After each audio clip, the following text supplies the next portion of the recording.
নবজাতক শিশুকে baby cream লাগাবেন ভাবছেন কিন্তু বুঝতে পারছেন না কিভাবে চুজ করবেন। চলুন আমি বুঝিয়ে দিচ্ছি কি কি দেখে বেছে নেবেন বেস্ট বেবি ক্রিম। দেখে নেবেন বেবি ক্রিমটি ডক্টর টেস্টেড কিনা, কারণ এটা আমাদের বুঝতে সাহায্য করে যে এই ক্রিমটি বাচ্চার জন্য নিশ্চিতভাবে ব্যবহার করা যাবে।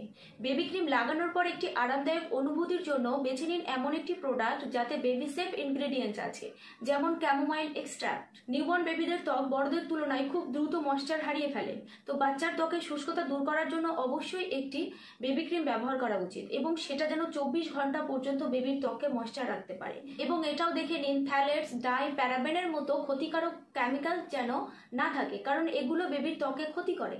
বেবি ক্রিমটা যেন ওয়াটার বেসড হয় এবং চিটচিট না করে, কারণ বাচ্চার ত্বকে যদি সম্পূর্ণভাবে শোষণ না হয় তাহলে কিন্তু এটি আরামদায়ক হয় না।